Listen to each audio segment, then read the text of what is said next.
আল্লাহ বলেন তো দেহের মধ্যে 9টা ছিদ্র দিয়েছি। কটা ছিদ্র? এই 9টা ছিদ্র দিয়েছি। এই 9টা ছিদ্রের যে কোনো একটা ছিদ্র দিয়ে আমি আল্লাহ ফেরেশতার মাধ্যমে তোর আত্মাটাকে বের করে নিই। 9টা ছিদ্র কি কি শুনে নিন। 2 চোখ, 2 নাক, 2 কান, একটা গাল, 7টা সামনে পেছনে, এই হলো 9টা ছিদ্র। এই 9টা ছিদ্রের যে কোনো একটা ছিদ্র দিয়ে মানুষের আত্মা বের হয়ে যায়। শুনে নিন, আপনারা দেখেছেন অনেক মানুষ মারা গেছে, গিয়ে দেখবেন লোকটা পেশাব ফিরে ফেলেছে, পায়খানা ফিরে ফেলেছে, ঠিক না বেটা? কত মানুষ মারা গেছে দেখবেন গালটা হাঁ করে আছে, কত মানুষ মারা গেছে দেখবেন চোখটা বড় করে আছে, কত মানুষ মারা গেছে দেখবেন ঘাটটা মেকে আছে, হাতটা খিচে আছে। আবার কত মানুষ মারা গেছে দেখবেন দেখলে মনে হবে লোকটা ঘুমিয়ে আছে। তা আপনি কিভাবে মরতে চান এখানে বসে ঠিক করে দিন। চলুন এগিয়ে যাচ্ছি। এবার আসছি, মানব দেহের মধ্যে 3টে জিনিস হলো আলাদা। কথা বলেন একটু। 3টে। 1 number blood group. Blood group, এখানে যত মানুষ বসে আছেন আপনাদের নিজেদের ব্লাড গ্রুপ অনেকে নিজেরাই জানে না, ঠিক না বেঠিক? নিজের ব্লাড গ্রুপ নিজেই জানে না ওর কি ব্লাড গ্রুপ। বাড়িতে ভাববেন যে কথাগুলো, নিজের ব্লাড গ্রুপটাও জানেন না। আপনি আবার কতটা নিজেকে সচেতন রেখেছেন এখানেই তো সন্দেহ। এখানে যত মানুষ বসে আছেন, দাঁড়িয়ে আছেন, বেশিরভাগ পুরুষ কোরআন পড়তে পারে না, ঠিক না বেঠিক? আর বেশিরভাগ মেয়ে ছেলে যারা আমার ওয়াজ শুনছে, মেয়ে ছেলেরা আছে না চলে গেছে সব আছে, বেশিরভাগ মেয়ে ছেলে কোরআন পড়তে পারে, ঠিক না বেঠিক? কেন এটা হলো আপনারা বলুন। এই জলসার বয়স কত? খলিল সাহেব আমার বাল্যকালের বন্ধু, হ্যাঁ 33 বছর বয়স তো জলসার। তা 33 বছর বয়স যখন জলসার হলো, তো এই 33 বছর বয়সের ভিতরে বুড়ো বুড়ো লোকগুলো কোরআন পড়তে পারলো না কেন? জলসা তো মেয়েরা দেয় না, মেয়েরা চাঁদা দেয় শুধু, জলসা দেয় তো পুরুষরা। কত বড় সর্বনাশ করেছেন এবার ভাবুন, কত বড় সর্বনাশ করেছেন সমাজের, ভাবুন। চলুন কোথায় সর্বনাশটা হয়েছে শুনুন। যারা যে সমস্ত পুরুষরা কোরআন পড়তে পারে না, যে সমস্ত পুরুষরা কোরআন পড়তে পারে না, তারা কজন দায়ী জানেন? যে পড়তে পারে না সে নিজে দায়ী। 1 নাম্বার সে নিজে দায়ী, 2 নাম্বার তার জন্মদাতা বাপ দায়ী, 3 নাম্বার তার পেটে ধরা মা দায়ী, 4 নাম্বার তার শ্বশুর দায়ী, 5 নাম্বার তার শাশুড়ি দায়ী। কেন শুনে নিন। আপনারা যখন মেয়ে দেখতে গিয়েছিলেন, মেয়েকে গিয়ে কি বলেছিলেন? তোমার নাম কি? তোমার বাপের নাম কি? তোমার মায়ের নাম কি? কোরআন পড়তে পারো? ঠিক না বেটি? মেয়েটা বলল হ্যাঁ। বলল আপনি কি বললেন? পড়ো। কত লোকের সামনে কোরআন পড়া শুনলেন। এবার মেয়ের তরফ থেকে যখন ছেলের বাড়ি গিয়েছেন, ছেলেকে কি প্রশ্ন করেছিলেন? তোমার নাম কি? তোমার বাপের নাম কি? তোমরা ক ভাই বোন? তুমি কি করো? একবারও জিজ্ঞাসা করেছিলেন? এই দেখাশোনাওয়ালারা, এই বুড়োগুলোকে কিয়ামতের মাঠে আগে আল্লাহ ধরবে, চল কিয়ামতের মাঠে এই বুড়োগুলোকে বেশি ধরবে, আগেই ধরবে, দেখাশোনা করতে যাবার স্বাদ আল্লাহ মিটিয়ে দেবে। একবারও জিজ্ঞাসা করেছেন? এই ছেলে, এই ছেলে, কোরআন কোরআন পড়তে পারো? কোনদিন জিজ্ঞাসা করেছে? কেউ জিজ্ঞাসা করে? এই ছেলে, গোসলের ফরজ জানো? অজুর ফরজ জানো? কোরআন পড়তে পারো? একবারও জিজ্ঞাসা করেনি, একবারও জিজ্ঞাসা করেনি। মেয়েটার বেলা জিজ্ঞাসা করলেন, ছেলেটার বেলা জিজ্ঞাসা করেনি। কি ভুল হয়েছে শুনে নিন। ফলে কি দাঁড়ালো? মেয়ের বাপ যারা এখানে বসে আছেন, এখানে যত মেয়ের বাপ বসে আছেন, প্রত্যেকের মাথায় একটা টেনশন আছে, আমার মেয়ে কোরআন শরীফ পড়া না শিখলে বিয়ে হবে না, ঠিক না বেটি? আর ছেলের বাপেদের মাথায় ঢুকে গেছে, আমার ছেলে কোরআন শরীফ পড়ুক বা না পড়ুক, নামাজ জানুক বা না জানুক, ফরজ ওযু গোসল জানুক বা না জানুক, ছেলে টাকা থাকলে জামাই বউ পেয়ে যাব। ফলে কি দাঁড়ালো? 33 বছর পরে এই বুড়োগুলো কোরআন পড়তে পারে না। শুনে নিন, আজকের বলে যাচ্ছি, এই জলসা যদি সামনে বছর দেন, সামনে বছর যদি এই জলসা দেন, তাহলে এই মুরব্বীদের বলে যাচ্ছি, এই গ্রামের প্রত্যেকটা লোককে বলে যাচ্ছি, কোরআন শরীফ পড়া শিখতে মাত্র সময় লাগে 40 থেকে 50 দিন। খুব যদি এই টেনে টুনে 2 মাস সময় লাগবে। আধ ঘন্টা করে সময় দেবেন। চায়ের দোকানে বসে লোকের গোজা মারতে পারে, সারাদিন টিভি দেখছে, চায়ের দোকানে বসে কোথায় ফিলিস্তিন ইসরায়েল করছে, হ্যাঁ, চায়ের দোকানে বসে কেন কোরআন শরীফ পড়াটা শিখে নিতে পারো না? আমি আব্দুল্লাহ গিল মারুফ কোরআন পড়ছি শুনছে, এটা বেশি আনন্দ না তুমি নিজে পড়তে পারলে আনন্দ? কোনটা? ও বাবা, বিরিয়ানি এই কি বলে ওই ক্যানিং এ হোটেলের সামনে লেখা আছে হাজি বিরিয়ানি, সামনে একটা লাল কাপড় জড়ানো হাঁড়ি আছে, বিরিয়ানি সেন নাকে এসছে, এইটা বেশি আনন্দ না হোটেলের ভিতরে ঢুকে এক প্লেট বিরিয়ানি খাওয়াটা আনন্দ? খাওয়াটা আনন্দ। এটা যত সহজে বুঝলেন। আমি আব্দুল্লাহ গিল মারুফ কোরআন পড়ে আয়াতের মানে করছি, এটা বেশি আনন্দ না নিজে কোরআন পড়তে পারবেন এটা বেশি আনন্দ? তা কেন পড়তে পারেননি আপনি 33 বছরে? কেন পরিষদটা বলেনি 33 বছরে?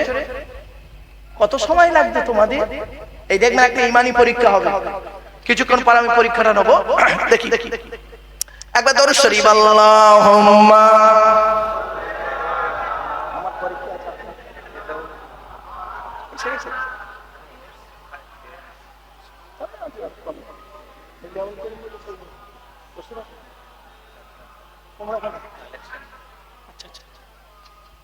আচ্ছা বাপেরা, এই জলসা আগামী বছর হবে, এই জলসা আগামী বছর হোক। আপনারা কে কে চান দয়া করে হাত তুলুন তো দেখি, দয়া করে হাত তুলুন, না লজ্জা করবেন না কেউ। বাহ, আলহামদুলিল্লাহ, নামান। তাহলে এই জলসা আগামী বছর হোক আপনারা চান, তাই তো? হ্যাঁ, আরে ভাই বলুন না। হ্যাঁ, বাহ। আচ্ছা এবার বলুন দেখি বাপের বেটা কেমন? আগামী বছর জলসার আগের দিন পর্যন্ত কোরআন শরীফ পড়া শিখে নেবে কে কে? হাত তুলুন তো দেখি। এই হলো মুসলমানের বাচ্চারা, এরা জলসা দেবে, কোরআন শরীফ পড়া শিখবে না। তা আল্লাহ এদের ভূমিকম্পে ঢুকিয়ে দেবে না, তা কি করবে? আল্লাহ তোদের মারবে না, তা কি করবে? জলসা দেওয়ার জন্য হাত তুললে, আর কোরআন শরীফ পড়াটা আলেমদের কাছে বসে শিখে নেবে, এটা হাত তুলল। আল্লাহ এখানেই তোমাদের পরীক্ষা করে হয়ে গেল। আমি বলেছিলাম না একটু আগে একটা ইমানি পরীক্ষা নেব, দেখলেন এরা জলসা দেবে, কোরআন শরীফ পড়া শিখতে মাত্র 2 মাস সময় লাগে, আধ ঘন্টা করে ডেলি পড়লে। এই মহাশয় আছে, এই মহাশয় আছে, আরো আপনাদের এলাকায় অনেক আলেম ওলামা আছে, তাদের কাছে পড়ে শিখে নেবেন। লজ্জার বিষয়, হ্যাঁ, তোমরা জলসা দেবে, কোরআন শরীফ পড়া শিখবে না। এখানেই বুঝে নিয়েছি বাবা তোমাদের স্তর কতটা উচ্চ মানে। খারাপ ভেবো না বাবা, বাস্তবটাই বললাম, বুঝলেন? আমাকে ভুল বুঝবেন না বাবা, জলসা করাটা বড় জিনিস নয়।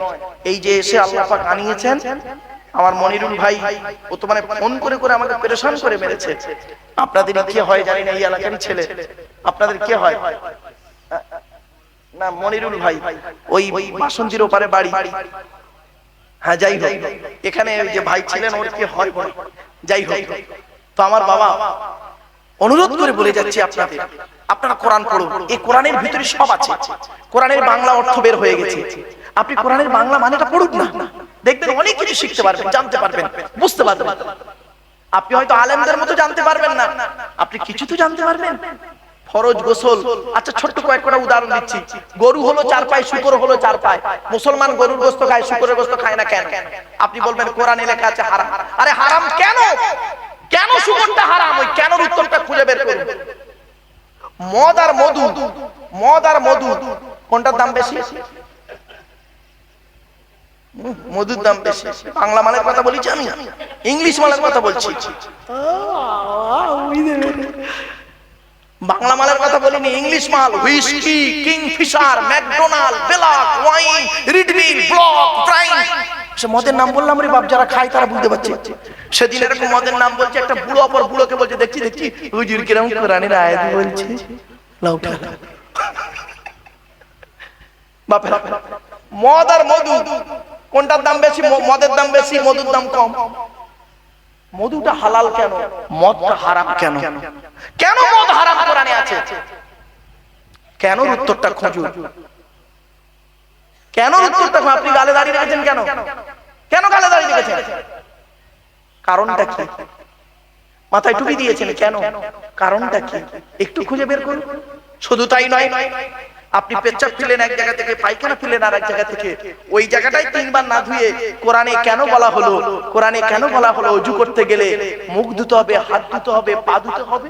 এর সঙ্গে কিসের সম্পর্ক? কোনদিন ভাবেননি? এই প্রশ্ন কোনদিন আসেনি আপনাদের মাথায়? চলুন, মানব দেহের মধ্যে একটা 3টে জিনিস আলাদা। কি কি? 1 নাম্বার হলো ব্লাড।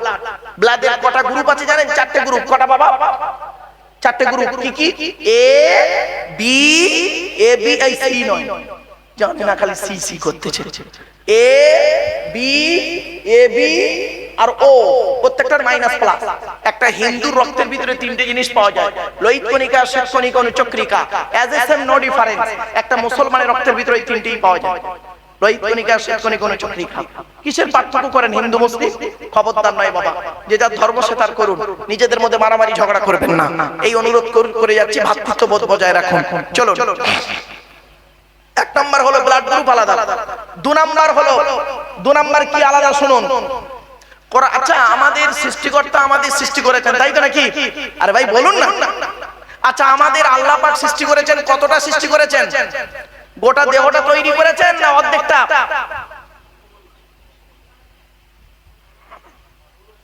যা, পায়ের নখ থেকে নিয়ে মাথার চুল পর্যন্ত, তাই তো নাকি? আরে ভাই বলুন না, একটু কথা বলুন না আপনারা। পায়ের নখ থেকে নিয়ে মাথার চুল পর্যন্ত গোটাটাই সৃষ্টি করেছেন।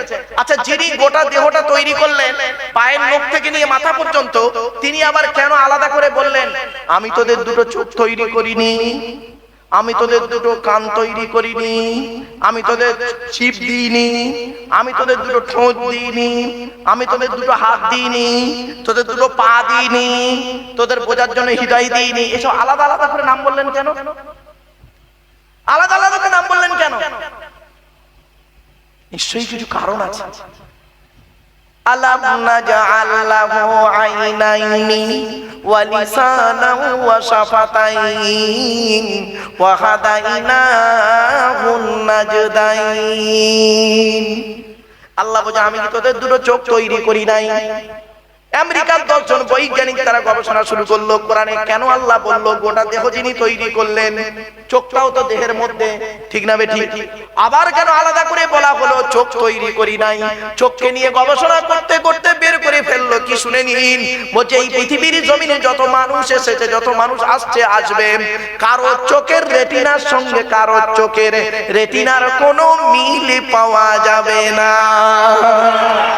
সঙ্গে সঙ্গে ওই বৈজ্ঞানিক গুলো ইসলামের কালেমা পড়ে মুসলমান হয়ে গেলে। এই জন্য দেখবেন আধার কার্ড করার সময় অফিসাররা আপনাদের বলেছিল চোখটাকে বড় করে চান। কেন জানেন? শুনে নিন।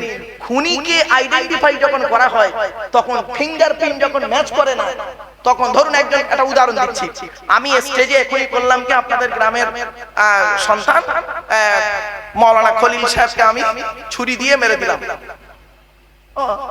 আর ধরুন আপনাদের আরেকটা গ্রামেরই সন্তান ছিল, তারা এখন চলে গেছে কাঁঠাল বেরিয়ে নাকি ওই যে ছিলেন কামাল, হ্যাঁ, আমার কলতলায় আমার বাল্যকালের বন্ধু যারা মাওলানা ডাক্তার কামাল হাসান।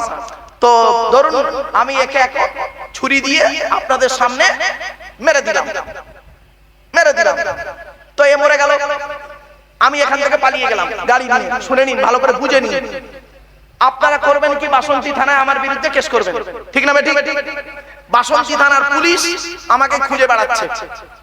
আমি এখন করেছি কি, দীঘায় গিয়েছি, একটা হোটেলে গোপনে লুকিয়ে আছি। খুঁজে আমি ধরুন মোবাইলটা প্রথমে সার্চ করবেন। এখন মোবাইলটা আমি যাওয়ার সময় কলতলায় ফেলে রেখে চলে গেছি, তাহলে মোবাইলটা আমার কাছে নেই, আমাকে কি করে খুঁজে বের করবো? আমি খুনি, থানা ওসি তো আমাকে চোখে দেখেনি। শুনে নিন কিভাবে বের করা হয়। বাবা, আমি একজন ফরেনসিক ইনভেস্টিগেশন কুইজের আমি একজন অফিসার। আমার গাড়ির সামনে একটা বোর্ড লাগানো আছে, দেখবেন বিশ্ব মানবাধিকার পরিষদ, ওয়ার্ল্ড হিউম্যান রাইটস কাউন্সিল, আমি একজন ন্যাশনাল প্রেসিডেন্ট। বাস্তবটাই বলছি, শুনুন কিভাবে ধরা হয় খুনিকে। প্রথমে আমাকে তারা ধরবে, ধরে করবে, আমাকে প্রথম পাবে না। প্রথমে আমার এই মোবাইল নাম্বারটা পুলিশ নেবে, নিয়ে মোবাইল নাম্বারের সঙ্গে আধার কার্ডে লিংক করা আছে, মনে পড়ছে কি আপনাদের? হ্যাঁ, ওই আধার কার্ডটা বের করবে। আধার কার্ডে দেখবেন একটা স্ক্যানার দেওয়া আছে, দেখবেন হিজিবিজি হিজিবিজি হিজিবিজি আছে, থাকে না? ওটা হলো স্ক্যানার, খুব গুরুত্বপূর্ণ জিনিস, শুনে নিন। স্ক্যানার, ওই স্ক্যানারটাই ঢুকবে, ঢুকে মেশিনে ফেলে ওই স্ক্যানারে সব আছে আমার হাতের আঙুলের 5টা 10টা আঙুলের ছাপ আর চোখের রেটিনা, বুঝলেন? এখন ধরুন আমি বুঝে ফেলেছি যে পুলিশ আমাকে ধরবে, এই আঙুলের ছাপ যদি মিলে যায় আমাকে জেল খাটতে হবে। আমি বুদ্ধি করে করেছি কি, দীঘার একটা হোটেলে গিয়ে দুটো হাত কেটে দিয়েছি, তাহলে আঙুলের ছাপ পেল না। কিন্তু আল্লাহ বলছে তুই হাত কেটে দিলে কি হবে, চোখের রেটিনা তো আর কাটতে পারবি না। এইটা দেখেই তোকে ধরা হবে, কিছু বুঝতে পারছেন? তাহলে 1 নাম্বার হলো ব্লাড গ্রুপ আলাদা, 2 নাম্বার চোখের রেটিনা আলাদা, 3 নাম্বারটা কি আলাদা? ফিঙ্গারপ্রিন্ট। কোরআন বলছে, আমি বলিনি, আয়া সাবলি ইনসানু আল্লাহ নাজমা ইগামা বালা কাদিরিনা আলা আন নুসাউবিয়া বানানা। 29 নম্বর পারা, সূরার নাম সূরা কিয়ামত, 4-5 নম্বর আয়াত আল্লাহ বলছেন, হে মানব জাতি, তোরা কি মনে করেছিস আমরা মরে গেলে পচে গলে হাড় হয়ে যাব, কিয়ামতের মাঠে আল্লাহ আর তুলতে পারবে না? কখনোই ভাববি না। এই পৃথিবীর জমিনে যেমন তোদের বুড়া আঙুলের ছাপ, যেমন কারোর সঙ্গে কারোর কোনো মিল নেই, কিয়ামতের মাঠে কারোর সঙ্গে কারোর কোনো মিল পাবি না। কোরআনের এই আয়াতকে নিয়ে কে গবেষণা করেছে? কোন মোল্লা মনি সাহেব গবেষণা করেনি। থাইল্যান্ডে চ্যাং ম্যাং ইউনিভার্সিটি অ্যানাটমি বিভাগের প্রফেসর, বিখ্যাত পণ্ডিত বৈজ্ঞানিক, লোকটার নাম হলো তাথাগত জেসান। উনি একজন খ্রিস্টান, হিন্দু নন, মুসলমান নন, উনি একজন খ্রিস্টান। উনি বললেন কোরআনে ভুল আছে। বলে কি ভুল? বললো কোরআনে লেখা আছে বুড়া আঙুলের ছাপ নাকি কারোর সঙ্গে কারোর কোনো মিল নেই। উনি করলেন কি, 1000 মানুষের বুড়া আঙুলের ছাপ নিলেন, 1 বছর ধরে গবেষণা করে দেখছে কারোর সঙ্গে কার মিল আছে। যখন কারোর সঙ্গে কারোর কোনো মিল পেলেন না, ল্যাবরেটরির ভিতরে দাঁড়িয়ে দাঁড়িয়ে ইসলামের কালেমা পড়ে মুসলমান হয়ে গেলেন। কোথায় আছেন আপনি? আমরা কিন্তু এই সেই কোরআনকে নিয়ে তেল পড়া পানি পড়া ওয়াজ করা, খতম করা, তাবিজ পড়া, ঘর বন্ধ করাতে চালিয়েছিলাম, একবারও আমরা গবেষণা করলাম না। তাই বাপেদের আমি হাতে ধরে বলে যাচ্ছি, কোরআন পড়তে বলেছি কেন? একদিন বুঝতে পারবেন। কোরআন পড়ুন, অর্থ বুঝুন, আলেমদের কাছে বসে কিছু শিখে নিন, জেনে নিন, তাহলে দেখবেন কিছু শিখতে পারবেন, জানতে পারবেন। চলো আমার মা বোনদের বলে যাচ্ছি, মায়েরা বোনেরা শুনে নিন, জাহান্নামী নারীর পরিচয় কি আর জান্নাতি নারীর পরিচয় বলছিলাম, তাই না বাবা? হ্যাঁ, জান্নাতি নারীর পরিচয় আর একটা বলছি, শুনে নেন।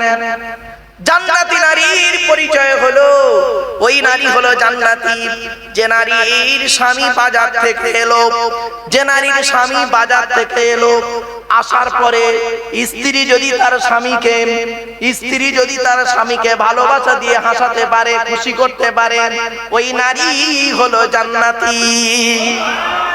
বাবা এই ওয়াজটা আমি করে একবার ফেঁসে গেছিলাম, মারাত্মক ভাষা ফেঁসে গেছি বাবা ওয়াজটা করে। এক জায়গায় কিরকম ফেঁসেছি আপনাদের বলি। আমি এখন এই ওয়াজটা করেছি যে নবীজি বলেছেন, কোন নারীর স্বামী বাজারে থেকে এলো, আসার পরে ওই নারী যদি তার স্বামীকে ভালোবাসা দিয়ে হাসাতে পারে, খুশি করতে পারে, ওই নারী জান্নাতি। আমি এই কথাটি বলি। ইউটিউবওয়ালারা এরা করেছে কি, কথাটা কাটিং করে ছেড়ে দিয়েছে। বর্তমানে জলসায় যাচ্ছি, হঠাৎ মোবাইলে একটা অচেনা নাম্বারে ফোন, কে ফোন করেছে তা আমি জানি না বাবা।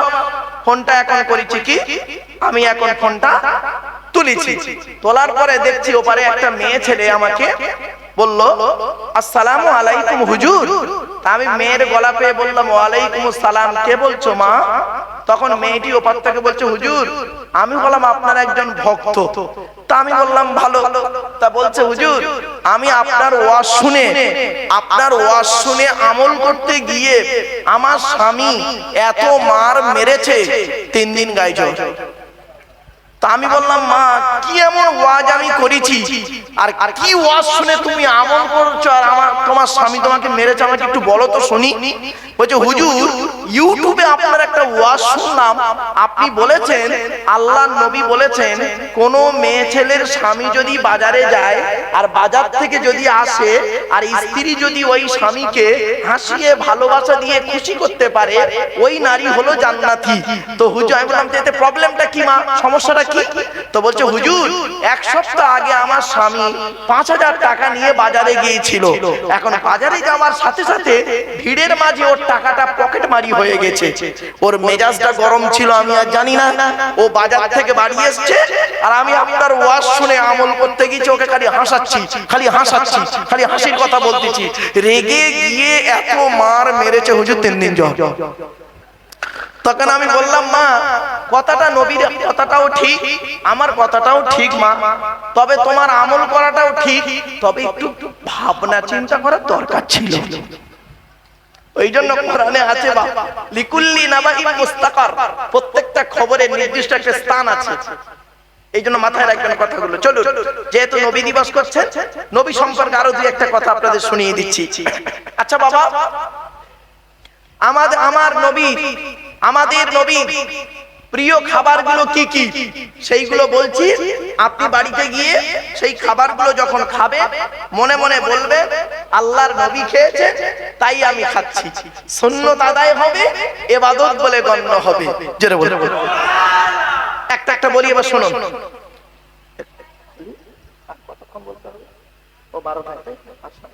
বাবা অসুবিধা হচ্ছে আর একটু হবে বাবা?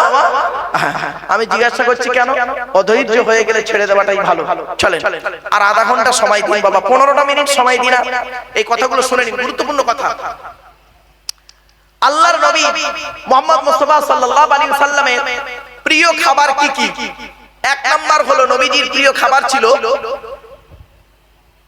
পানি, স্বচ্ছ পানি খেতে নবীজি পানি পান করতে ভালোবাসতেন।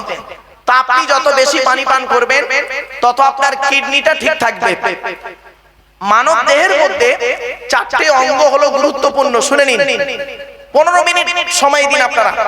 মানব দেহের মধ্যে 4টে জিনিস হলো গুরুত্বপূর্ণ। এক নাম্বার হলো কি জানেন? ব্রেন। শুনে নিন, 4টের একটা খারাপ হয়ে গেলে আপনি মারা যাবেন, 100% মারা যাবেন, বাঁচবেন না। কি কি? 1 number brain, 2 number heart, 3 number liver, 4 number kidney. এই 4টের একটা খারাপ হলে আপনি মারা যাবেন 100%। 1 নাম্বার ব্রেন, এগুলো শিখে নিন। 1 number brain, 2 number heart, 3 number liver, 4 number kidney. এই 4টের একটা খারাপ হোক আপনি মারা যাবেন, 100% মারা যাবেন, বাঁচবেন না। কিন্তু ঠ্যাং কাটা গেলে মারা যাবে, এই বেঁচে থাকবে। হাত কাটা লোক বেঁচে আছে, বাড়ি থেকে ভাববে